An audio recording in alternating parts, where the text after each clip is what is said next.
আলাইকুম রহমতুল্লাহি বারাকাতুহু। ওয়ালাইকুম আসসালাম ওয়া রাহমাতুল্লাহি ওয়া বারাকাতুহু।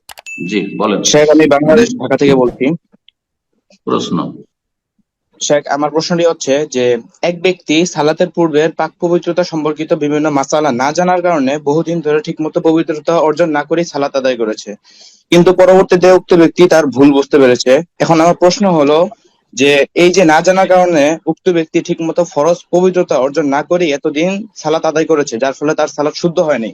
এখন কি এক্ষেত্রে উক্ত ব্যক্তি কি জাস্ট তওবা করবে, মানে তওবা কি তার জন্য যথেষ্ট, নাকি এতদিনকার সালাত তাকে কাজা করতে হবে? জি, যেমনটা একটু আগে প্রশ্ন বললাম, তওবা করবে খালেস অন্তরে। তওবার যে শর্ত রয়েছে তিনটি। হ্যাঁ, গুনাহ বন্ধ করা, মানে এই যে ঠিকভাবে উযু করছেন এটা বন্ধ করা, অনুতপ্ত হওয়া, আগামীর জন্য প্রতিজ্ঞা করা। আর তার সাথে যেহেতু নামাজের সংখ্যা জানা নাই যে কতটি এরকম হয়েছে, সুতরাং কোন রকমের কাজার কোন শরীয়তে দলিল নেই।